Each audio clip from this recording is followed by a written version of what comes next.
You want to make your favorite Digimon the strongest, but you're not sure where the best place to level up is. You're playing completely free to play, but you want to level up and farm money as efficiently as those who pay. If you've been struggling with leveling or farming, this video will help you out. The method I'm going to show you today is by far the best way to boost both your EXP and money gains. With this setup, you can earn up to 700,000 EXP and make around 380,000 yen from a single battle. And the best part is, you can level up automatically while watching YouTube or doing other things. I'll explain exactly which Digimon, attachments, and team setup you need to make this work. If you follow these steps, you can level up easily and even prepare for mega level evolutions at the same time. Make your favorite Digimon the strongest it can be. Let's get started. Before we jump into the details, this method uses the 12 Olympians side quest for both leveling and money farming. There are 3 main steps to this process, so let's go through them one by one. Step 1. Team setup. Since this method lets you fight the 12 Olympians automatically, your team composition is extremely important. The setup I recommend is 1 Digimon that can hit multiple enemies, 1 strong single-target damage dealer, and 1 healer. The team I personally use for farming is Omegamon, Venusmon, and Metal Garurumon. Of course, you can use whichever Digimon you like, but for the healer, I strongly recommend Marine Angemon. You might be wondering, why Marine Angemon? Wouldn't Venusmon be better since she's the strongest healer? Venusmon has 2 special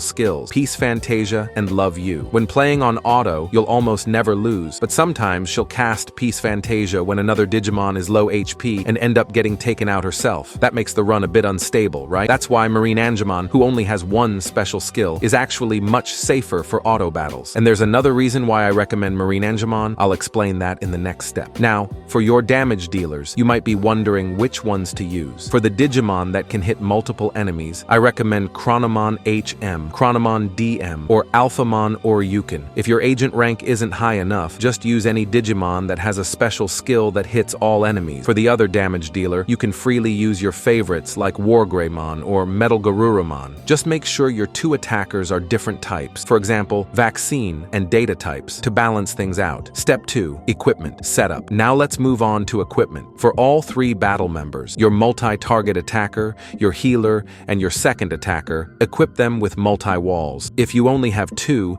equip the 3rd Digimon with something like Sleep Wall 2 or Paralyze Wall 2 to protect against status effects. When choosing which Digimon to prioritize, equip the multi-walls in this order: healer, multi-hitter, attacker. Also, make sure your multi-hitter equips Azure Steel Data Fragment. This item doubles SP consumption, but increases your damage by 1.5 times, a very powerful boost. Now, remember how I mentioned Marine Angemon earlier? Here's the second reason why I recommend it. If you set its personality to compassionate, it gains the personality skill, Great Compassion, which restores 200% of max HP when using a healing skill. This synergy works perfectly with Marine Angemon's single special skill. If you tried this with Venusmon instead, she might use her other special skill early in battle, making the healing rotation unstable. That's why Marine Angemon is the better choice here. With Great Compassion active, your team's HP can reach over 15,000, making them almost impossible to take down in auto battles. If you have Millionaire USBs or Tactician USBs, equip them on your reserve members for even better results. Also, if you have a Digimon with the clever personality in your reserve, you'll get an additional 20% money bonus after battle. Step 3. Execution. Now that your setup is ready, let's put it into action. The 12 Olympians challenge can be found in a back alley of modern Akihabara. At the very end of the alley, an outer dungeon will appear. Enter it. Inside, you'll find the 12 Olympians. Talk to them to start the battle. Your battle members should be Omegamon, Venusmon, and Metal Garurumon, just like we covered earlier. I tuned Venusmon's speed to act first, but it's not a big deal if yours doesn't. Before starting, make sure to set the difficulty to story mode. The first 3 Digimon you'll face are Apollomon, Minervamon, and Dianamon. Defeating Minervamon unlocks Mervamon, and defeating Apollomon and Dianamon brings out Grace Novamon. The main priority spawns are Mervamon and Grace Novamon. After that, they'll appear in the following order: Marsman, Mercurymon, Vulcanusmon, Junomon, Venusmon, Neptunemon, Bacchusmon, Ceresmon, Jupitermon. Once the battle starts, you can just relax, watch YouTube, or do something else while it runs automatically. When only Jupitermon is left, you'll notice he attacks more frequently, but you can leave it on auto without any issue. Once his HP drops below a certain point, he'll use his special skill. After clearing the fight, you'll gain 5% scan rate for the 12 Olympians, 782,040 EXP, and 309,600 yen. again. You can challenge the 12 Olympians as many times as you want, making this the perfect spot for leveling and money farming. In this video, we covered an easy, fully automatic way to level up and farm money efficiently. I'm sure many of you didn't know about this method, but it makes Digimon training incredibly easy, so definitely give it a try. If this video helped you, don't forget to like and subscribe. I'll see you in the next one.